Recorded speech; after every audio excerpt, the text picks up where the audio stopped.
You're listening to the Radical Transformation Speaker Salon, hosted by Nicole Harlow. 4 days worth of transformational interviews, meditation, and surprises designed to rock your world and change your life. Your year of soul discovery and wild metamorphosis starts today.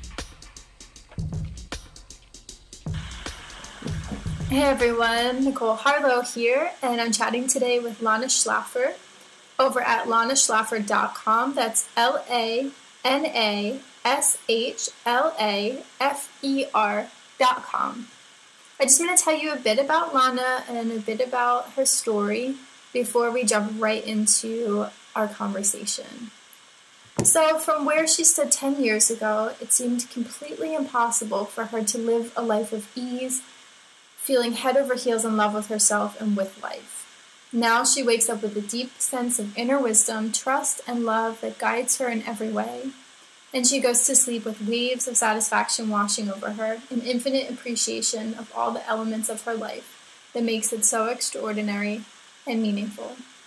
When she came to the United States at 12, her whole world changed as she recognized the incredible opportunities available to her.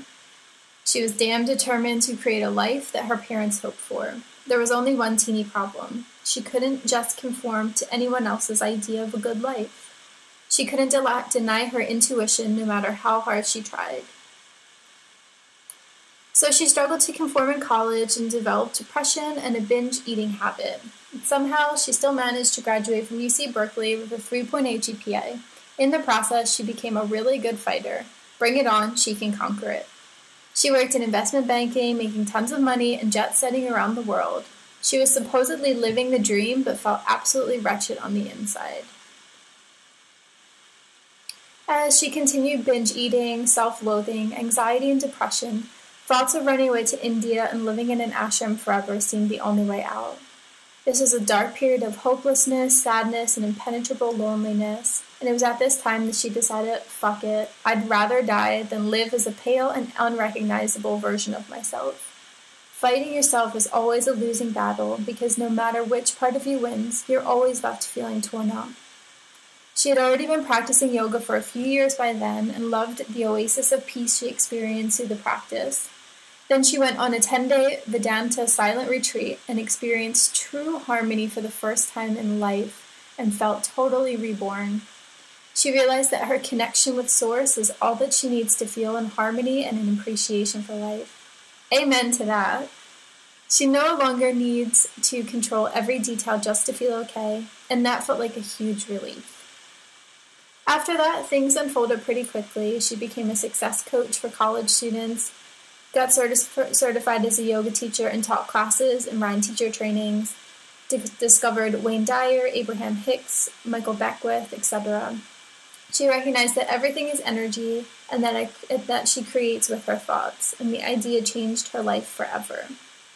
So you can go over to Lana's website at lanashlafer.com and learn more about her Full of Yourself, Get Full of Yourself program that she puts on, which just seems really awesome.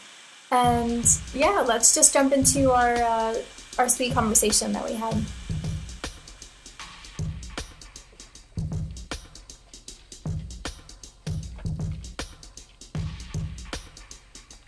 I'd love to just hear a bit more about your story, how you got into life as an entrepreneur, what kind of things you offer to people, and what was that? I guess what I'm curious about too is if there was a lightning bolt moment when you knew that you wanted to do your own thing, or if it just kind of gradually slid into picking up a little bit here and there, or if it was more I'm doing this now. So it feels to me like this question is better answered by first understanding what I've started to understand a few years ago, is that it's hard for me to answer any of these questions from a linear perspective, right? Because I can remember how I felt at that time, and that's so different than what I feel now that even my memories of that time are different now. So on one hand, I felt like nobody in my family is an entrepreneur. I never really was aspiring to be an entrepreneur. It's more like I liked independence, and I had so many passions that I wasn't sure how to combine.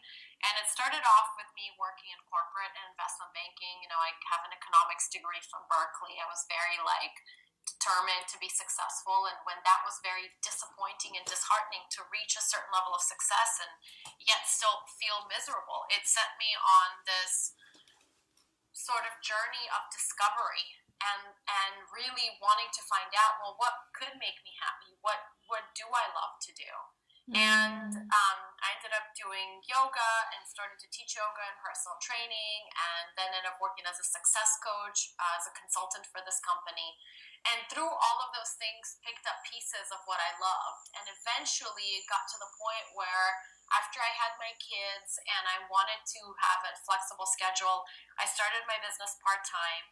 And it was at that point about 50%, maybe more, even yoga, and doing very transformative yoga classes that involved a lot more reflection. Like people would bring their journals, and I would do these exercises where they would. So I went to graduate school for transpersonal psychology, and so I had that background of how to hold space for people and do self-inquiry and transformation work. And so I combined all of this and eventually just started focusing more and more on the transformation without the movement. And the backbone of all of this was law of attraction, which is what I felt ultimately was the guiding philosophy in my life. There is so much yogic philosophy sprinkled in, so much transpersonal psychology, positive psychology, but really the deep, deep understanding of the law of attraction beyond the kind of woo-woo sensationalist side of it. But to understand that I truly am the creator of my life and the life is always responding to me, that became so important to me at certain points in my life when I, for example, got pregnant with twins totally as a surprise and then wanted to have a home birth and ended up creating a home birth of miraculous proportions with our midwife, who was an angel that showed up, lived with us for 6 days as I labored over that time. My kids were born 33 hours apart.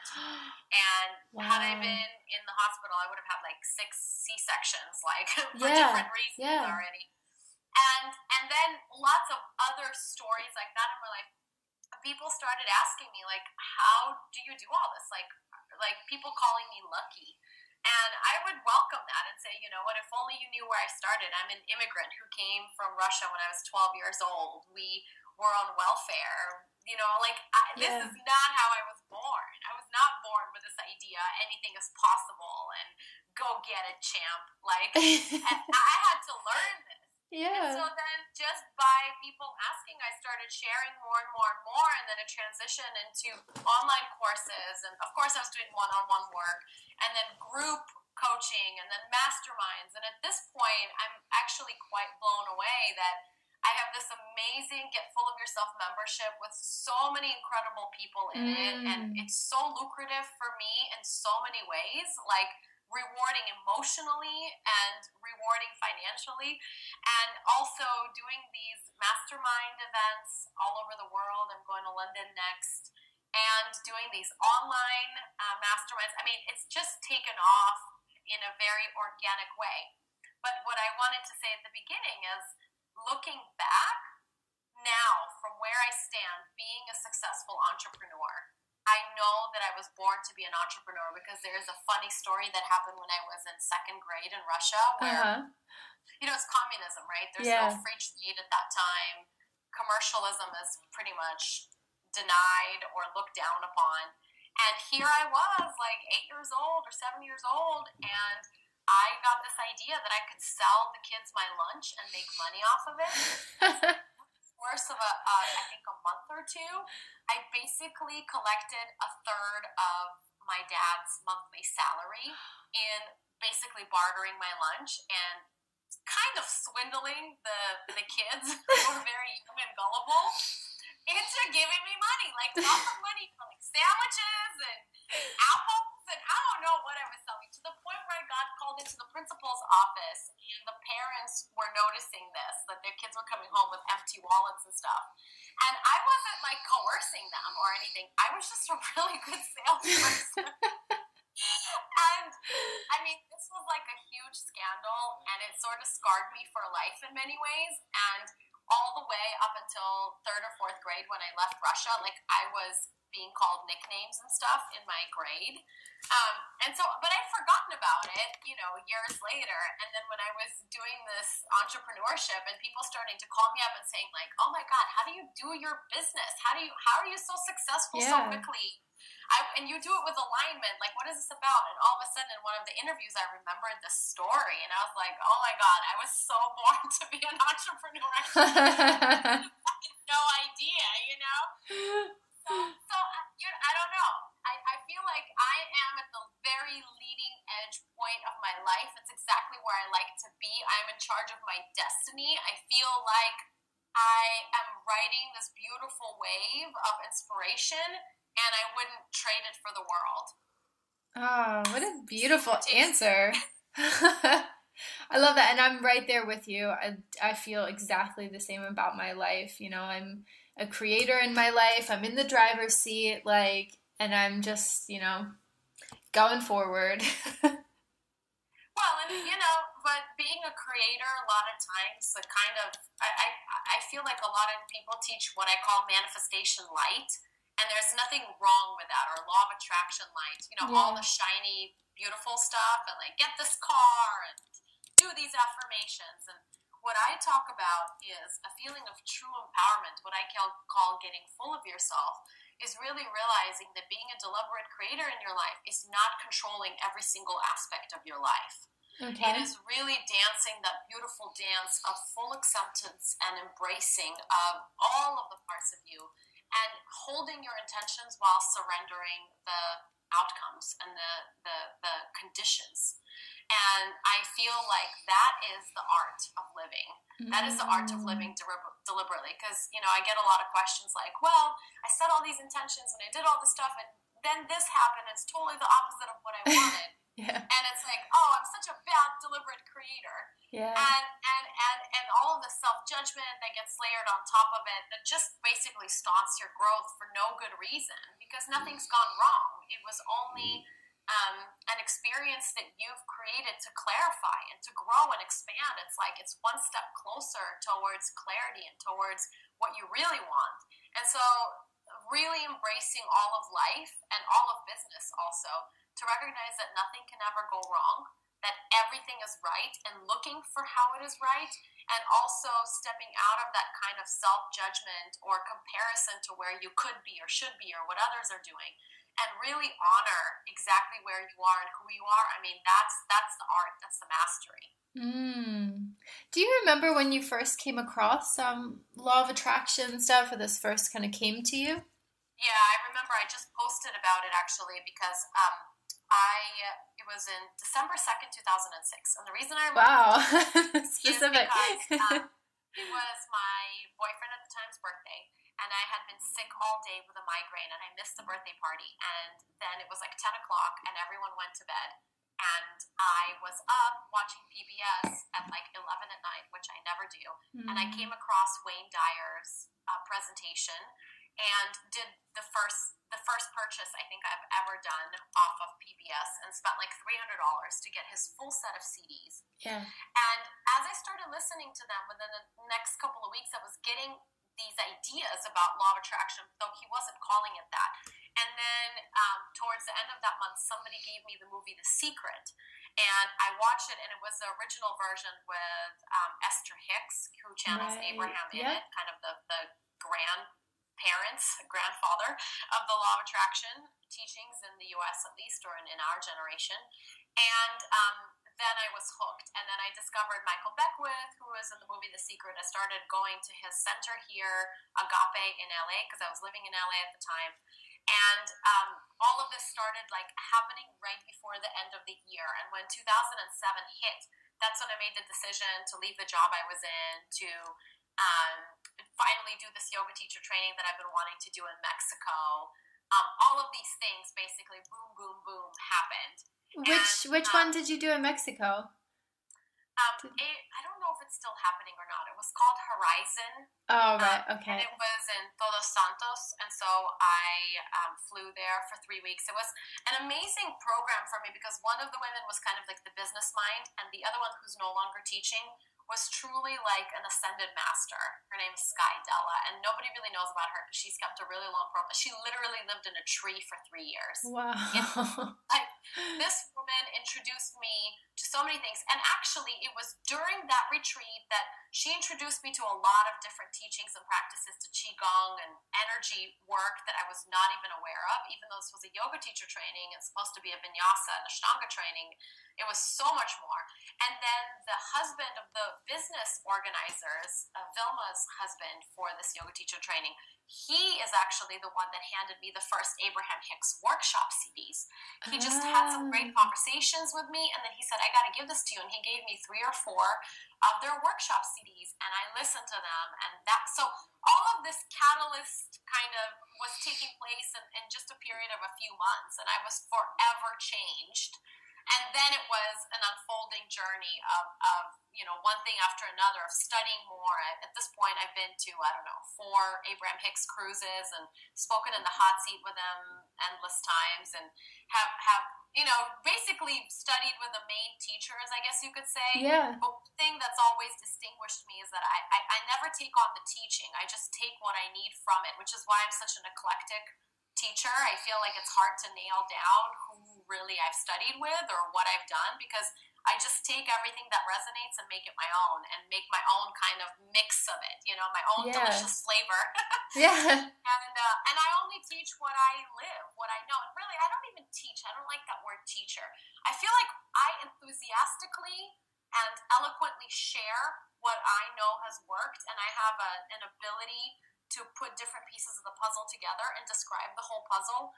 I wouldn't call that teaching. I feel like I just want people to take what they want from it. I feel very similarly. Yeah, I totally agree with what you're saying. Yeah. Yeah. 2 things. So first thing is, so you said you did your teacher training in 2007, was it? I think it was January 2007. Because I was actually at Yandara, which is right down the road from you. I looked at doing that one. Yeah, I was there in February of 2007, so I was right down the road. Well, actually, I went back in April and lived in Baja for 2.5 months with Sky, with one of my teachers, and helped her run teacher training. So I spent a lot of time in Todos Santos area. I love it around there. Actually ended up picking up a stray puppy there who became my dog, and a lot of great memories. But yeah, talk about synchronicity, right? Yeah, right. As soon as you said Mexico, I was like, I have to ask her where, because presumably there's not a ton of yoga teacher trainings that you can do in Mexico, but I know that there are a few. But the other question I was going to ask you is, when you were going on the Abraham Hicks cruises, you said you were in the hot seat. What kind of stuff came up for you then? Oh my God, so many things. I mean, I can't even, I think I've been in the hot seat maybe 5 times now. Oh, no way. Is there like one particular moment that you'd like to share that happened? Yes. Well, there were many moments, and actually, if you go to my blog post, to my blog section of my website, and you click on the blog that's called Best and Worst of an Abraham Hicks Cruises. I think it's called Best and Worst. You'll watch one of my most popular videos, and also, I believe it's at the end of that blog post that I list all of the links on YouTube that I found of my conversations. Oh, cool. And it's maybe like 10 links or something. And so you can listen to some of, I've talked about children. I've talked about one of my first questions to them back in like 2009 or something was about how do I do the same thing you guys do in a workshop setting, but without so many words. I wanted it to be more practical rather than the kind of workshops that they did. So the great answers and amazing clarity. Every time I'm in the hot seat, it just fuels me and re-inspires me in so many new, incredible ways. But the most recent interaction is actually the one that's had such an impact in my life just in the last year. So I had these successful online courses. I've made thousands of dollars. I've done a couple of launches. And then I go to the Caribbean cruise last April 2015. And I get in the hot seat, and at this point, this was the most, badass I've ever felt. Because I really felt like I know what they're talking about. I am living it. I'm receiving the same blocks of thought that Esther's receiving as Abraham is, flowing the information to her. I had so much fun in the hot seat. I was laughing. I danced on my way up to the stage. And then we had this amazing conversation about the power of imagination and how imagination is actually not this sort of not yet here reality. It is a here and now vibrational reality that is a parallel reality that we're lining up with, and then all kinds of amazing conversation. At the end of this hot seat, I'm getting up and I'm dancing off stage and people are cheering, and then Abraham turns to the crowd and says, "She's so full of herself. You can all be like that." Oh, and wow. at that moment, I sat down in the seat and I didn't think about it. And then through the coming hours and days, people kept coming up to me and mentioning that phrase. And some people were saying, that's awesome. What a great compliment. And some people were saying, wow, that really triggered me. And when I got home, I entered this period of integration, which I talk about in this video about the best and worst of Abraham Hicks cruises, is there's always this integration period after any spiritual retreat or anything. And I had all of these memories flood in of all of the ways that I was discouraged from being full of myself. As you heard from the story about, making a killing selling my lunch, I was full of myself. Yeah. I was a kid who was like a hustler. I knew what I wanted and I was going to go for it. And man, was that not the appropriate thing to do or be in my environment at the time. Yeah. And so many ways of kind of feeling beat down and not daring to be myself. And so here I was, in my early 30s, sitting on this stage in front of thousands of people, and one of my greatest teachers telling me I am so full of myself. I mean, it was like all of a sudden the tire hit the road and I had to integrate this and really own it. And so I realized that I was ready to create the signature program, that instead of this course and that course, I was ready to create this membership. And when I was picking the name, I decided to run with it and actually call it, in this sort of cheeky way, but really poignant way, Get Full of Yourself membership. Because I felt like I wanted to own, I wanted to really embody, like, here I am badass. Yeah. I am a miracle walking on two legs, you know what I mean? I am stardust embodied. Like, I am gonna be full of myself. Yeah. And I don't need to be any smaller than who I feel I really am pulsing as. And so it was so powerful for me to receive that compliment and to really integrate it. And now I feel like they gave me the name of my program, Exactly. And it's bringing so much, abundance into your life now. And just having that vehicle to share that with other women, just to be full of themselves. Like, I just love that concept so much. Love it. And the thing that I always ask is like, well, who should you be full of? Right. Who else are you filling yourself up with? Right? If not yourself, yeah. When I say full of self, I mean full of source, full of love, full of inspiration, full of joy, full of clarity, full of love, full of, all of these things, right? And I think that there is this stigma still for women more than men of kind of walking that edge of being confident versus people call them boastful or cocky. And, I've gotten quite a few emails and comments, and some of them I share publicly and some I just keep for myself because they're so touching when somebody's saying, when I first started watching you and here you are doing your dance videos or just sharing all your successes, like so without any hindrance, like you would trigger me. I would look at you and say, how dare she? Like, who does she think she is? And then they said, when I realized that it's because I'm not letting myself be this way, I realized, this is my edge. Like, thank you for basically being yourself and giving me permission to be myself. And those are the messages that I really just keep close to my heart and think, it hasn't always been a clear and easy road for me, but man, am I glad that I am where I am, and I keep paving the way, and I don't even know where the future is going to take me, but I just know it's going to be more full of myself. Oh man. So going along this process and learning how to become full of yourself and share this with the world, with your courses, it seems like you've had lots of success, and I'm just curious if you've had like brushed up against upper limit problems, and maybe how did they manifest for you, and how did you kind of bust through them? Yeah, tons. And I didn't know what to call it before, and I could always look back. I could see now as I look back that I've had this kind of upper limits. And actually, this is a really good question because I had a great conversation with a friend last night, and I realized I think I'm ready to bust the upper limit on upper limits. Yeah. And what I mean by that is I don't think that's any longer relevant for me, but I could see how it was relevant for a long time, and I certainly see how it's relevant for a lot of people around me. And you could maybe even hear there's a little congestion in my voice. I hit a major upper limit this weekend, and it was quite uncomfortable.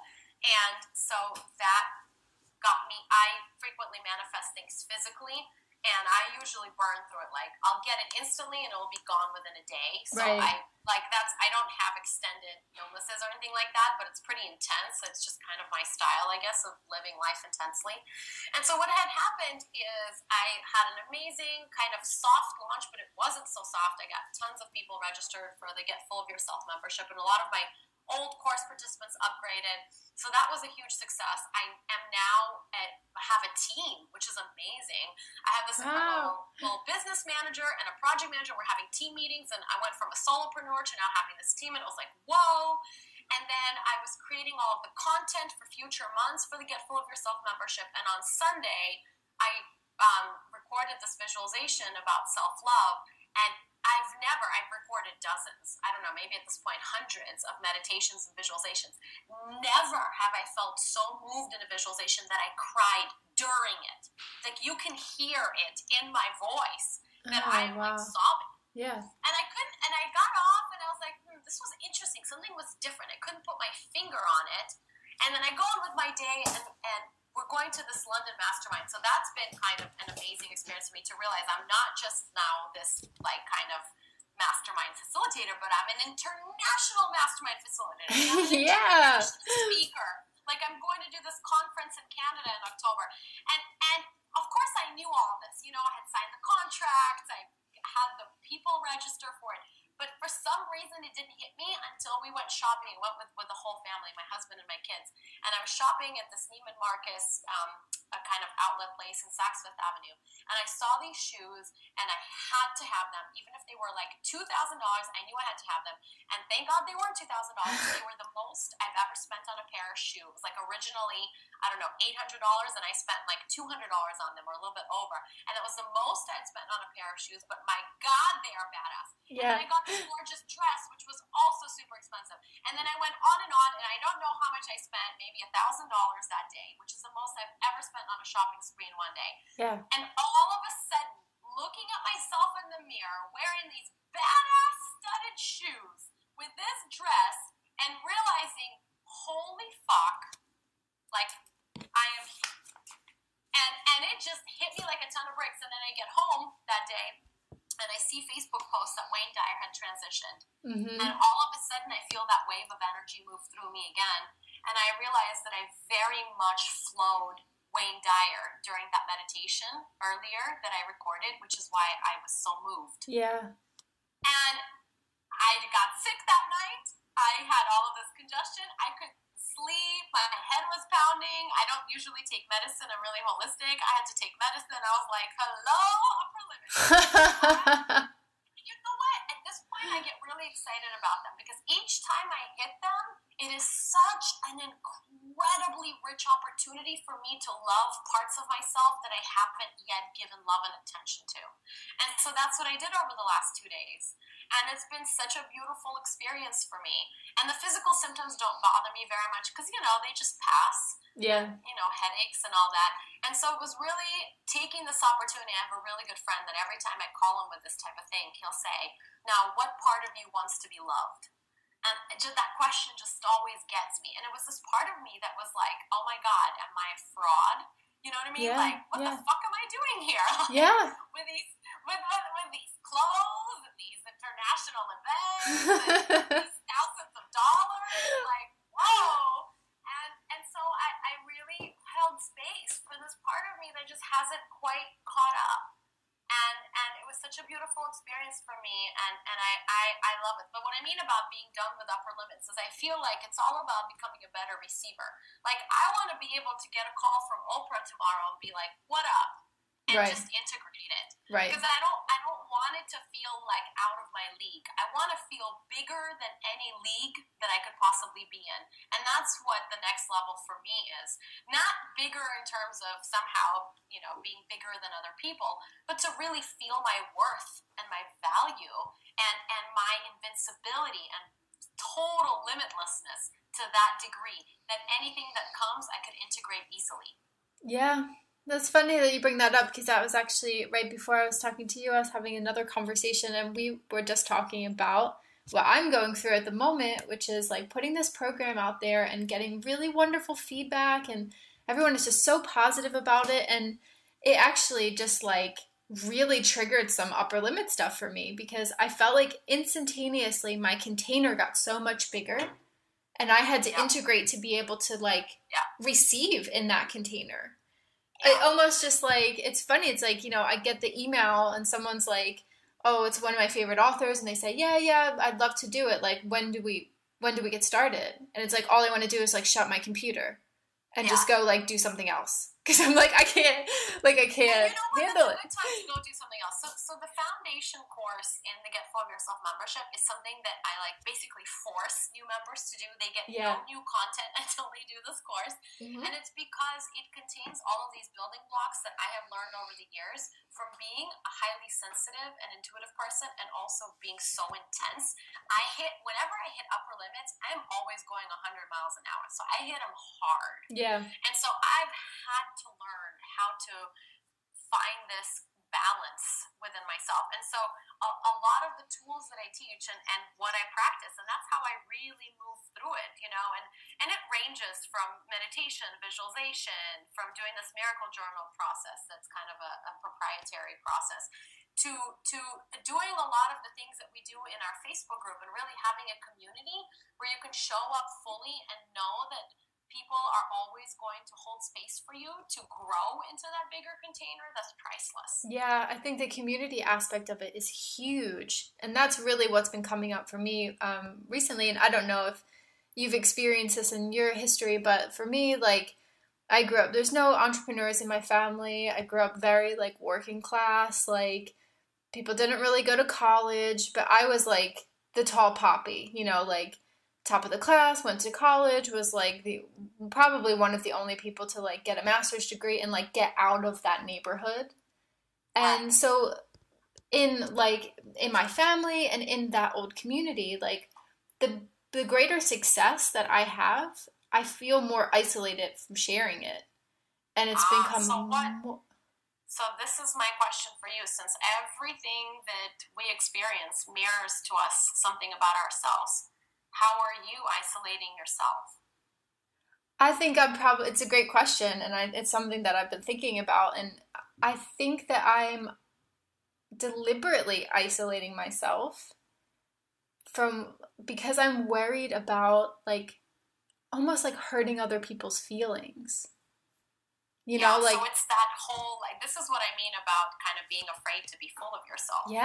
Yeah. And like, who am I to say that, now I have all of this abundance and success and life is awesome? Like, who am I to just like flaunt that in the face of like, I don't know, my mom that doesn't have a great job and like just, life is just like, this is life and blah, blah, blah. So, This the quote from Marianne Williamson, right? She would say, who are you not to? Right. Yeah. That's been coming up so much. Yeah. Who are you not to shine that light? All of these opportunities, these quote-unquote upper limits, I love them so much. It is like the most loving part of you delivering the next step for your evolution and deeper self-love to you on a silver platter. Yes. Welcome it, celebrate it,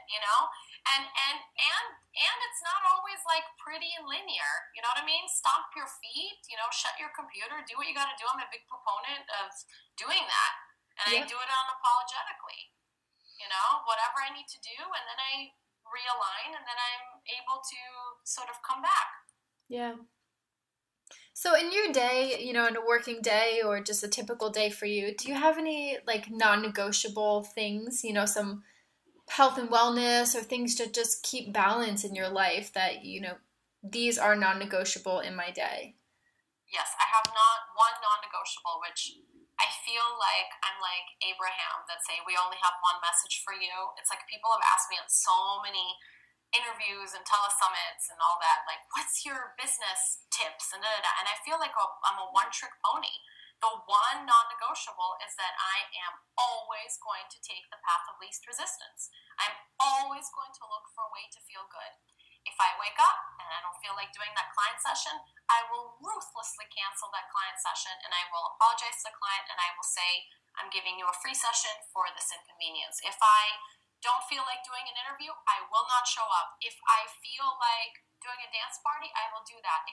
I follow my alignment to the best of my ability every single day. And anytime I haven't, I felt like I've gotten in trouble with myself and really eventually ended up realigning it and coming back to this truth. So I am not a proponent of certain rituals. I'm not a proponent of any kind of daily habits. I'm a proponent of having a lot of tools in my toolbox and using the right tool for the right kind of project.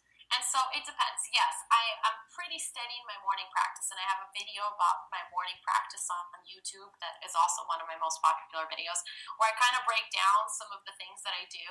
But really, in the foundation course of the Get Full of Yourself membership, I give you these building blocks, and I say, okay, start with this, then add this, and add this, and add this, and now select from any of them the appropriate one, and here's when this one might be more appropriate versus another. And so I don't really do the same thing every day, except for wake up, feel good to the best of my ability, and go to sleep appreciating my day.